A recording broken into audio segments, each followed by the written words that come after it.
You're listening to Hotel Bar Sessions, the podcast where three philosophers sit down at the end of a long conference day to chop it up at the hotel bar, which, as we all know, is where the real philosophy happens.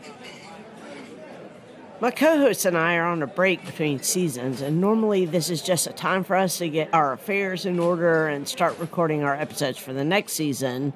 But too much is happening now, and we couldn't just be silent about it. So we've decided to record these MINIBAR episodes individually in the interim. I'm up first, so hey listeners, this is Leigh. I want to take this opportunity to talk to you about what it's like to live under martial law. I just moved to the Columbia Heights neighborhood in Washington, D.C. a little more than a month ago, and I moved here from Memphis, Tennessee, a city that I have a deep and abiding love for, but a city with a lot of problems, not least of which is its status as the violent crime capital of the United States. For what it's worth, except for a couple of years in high school and the 7 years I was in grad school, I spent most of my entire life in Memphis since I was 11, and only once was I the direct victim of what I would call, in scare quotes, violent crime. Full disclosure, I got into an argument with a couple of guys who I thought were bullying a kid at a corner store. They followed me to my car. We exchanged words. There was some shoving, and I ended up with a black eye. That's it. No police were called, and we all went on our way. No blood, no foul. Now, did I experience property crime over those 30 years that I lived in Memphis? Yes, of course I did. I had my car broken into multiple times, what locals call the "it's your turn" tax. But I quickly learned, as all Memphians do, that it's better to leave your car unlocked so you don't have to pay for a broken window replacement, and empty so there's nothing of any value to steal. So Memphis was and is one of the poorest urban cities in the United States. And it exhibited and still exhibits all of the symptoms of systemic poverty.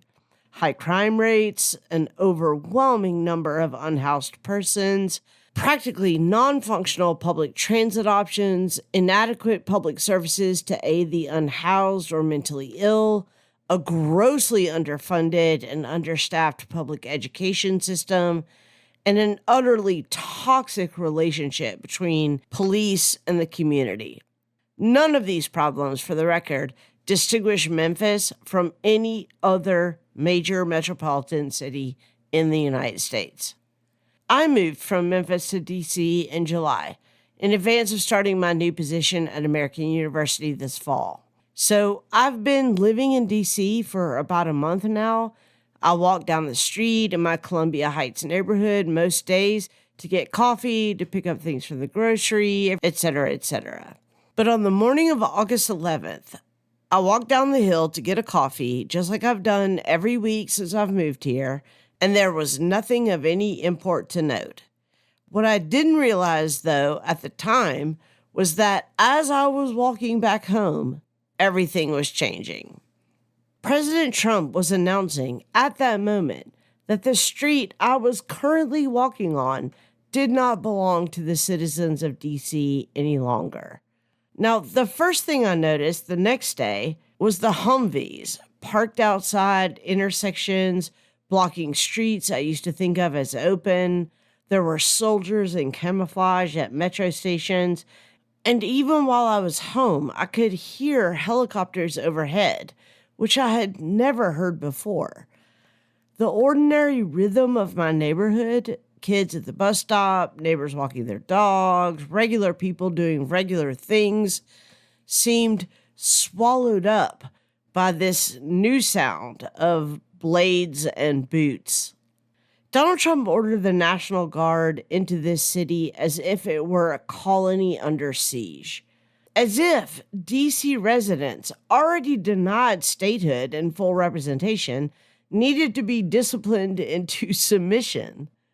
What shocked me was not just the spectacle of armed soldiers in my neighborhood, but how quickly their presence remapped the city itself. This wasn't safety, this was occupation. On that first day of DC's martial law occupation, I walked into CVS to pick up my insulin. Outside the door, a man in tactical gear stood in my path. No insignia, no name tag, no clear badge, just armor, a weapon, and a face covered in black fabric. I asked him who he was, what agency he worked for, and why he was there, and he refused to answer.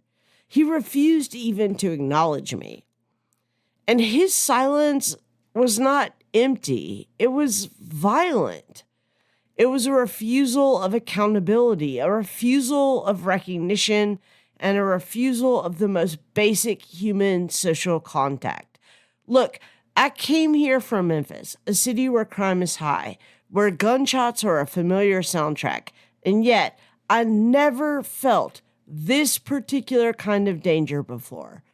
Not the danger of crime, but the danger of power itself.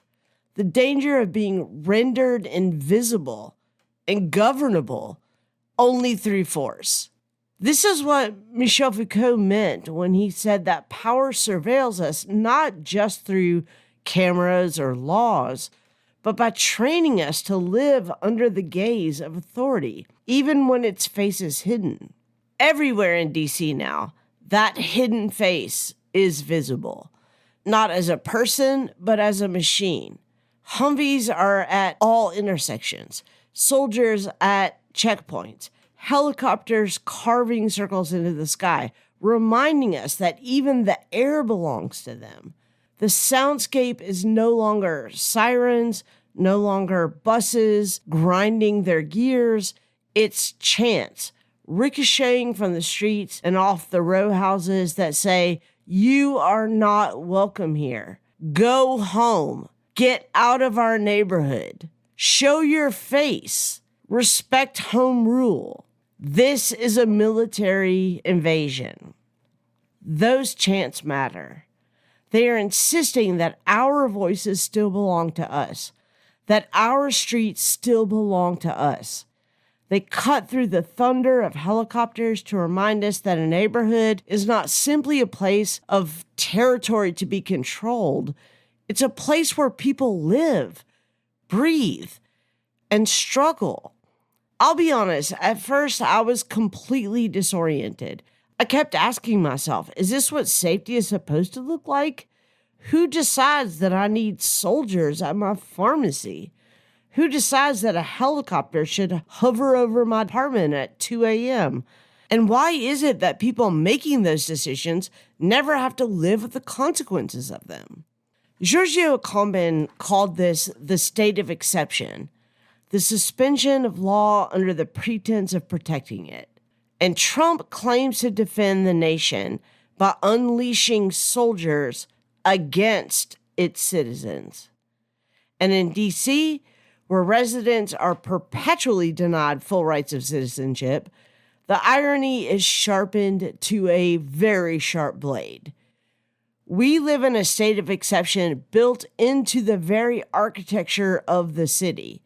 And now that exception has been made flesh in the form of these National Guard soldiers on every corner. In this state of exception, the law is both everywhere and nowhere. It is written into curfews, into barricades, into checkpoints. But when I asked that agent outside my CVS, "Who are you?" and he refused to answer, I saw the truth. The law has no face. It does not think that it has to answer to us. Its authority rests not on recognition, but on its capacity to ignore the people. The refusal to answer is not incompetence or indifference. It is the logic of occupation. This form of surveillance is turned inside out. It's not about catching individuals in the act. It's about creating a permanent atmosphere of visibility, a constant reminder that you are watched, that you are managed, that you are governed through fear. The helicopters don't need to swoop down on us to change our behavior. Their circling is enough. The Humvees don't need to fire a shot to restructure how we walk down the street. Their presence itself disciplines us. And this is why Trump's deployment of the National Guard is more than just bad policy. It is a test balloon for authoritarianism. It normalizes military occupation of civilian spaces. It trains us to see soldiers not as invaders, but as guardians. It redefines safety so that democracy itself looks like a threat and authoritarian control looks like protection. Think about it. In a city that is majority black and brown, in a city historically excluded from representation, soldiers have been deployed under the pretense of law and order. But what law? What order? The order that silences questions, that refuses accountability, that meets chants of show your face with blank helmets and mirrored visors. That's not order. That's just a demand for submission. The political message is clear here, I think. Dissent equals disorder, and disorder justifies militarization. Protests become the reason for soldiers, and soldiers become the reason protest is criminalized. It's a perfect loop, a self-justifying circle of power. So let me say this as plainly as I possibly can. Trump's deployment of National Guard troops to D.C. is not about protecting anyone. It's about disciplining us into accepting a permanent state of exception. It is about teaching us to live under occupation and to call it safety. It is about rehearsing the future he wants for this country, a future where democracy itself is suspended, where silence is enforced, and where refusal to identify is the norm of government. And we just can't allow that to be normalized. Chicago, Memphis, Baltimore, St. Louis, New Orleans, I hope you're listening to me because you're next. I do not accept soldiers at my pharmacy. I do not accept helicopters circling my neighborhood at night. I do not accept Humvees as part of the urban landscape. I do not accept anonymous agents who refuse to identify themselves as the embodiment of the law. And I certainly do not accept Donald Trump's authoritarian vision for this city, D.C., or any other city for this country. The chants in my neighborhood, Columbia Heights, are exactly right. You are not welcome here. Nobody wants you. Go home. We have to say this loudly, clearly, and repeatedly, not just in D.C., but everywhere. The militarization of civic space is the literal end of democracy. Once we accept soldiers as ordinary, we have already lost as citizens.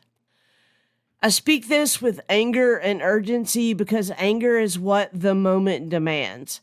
But I also speak this with hope because I have seen my neighbors stand up and stand firm and shout loudly. I have heard the chants rise above the helicopters. I have felt the refusal of silence turn into solidarity.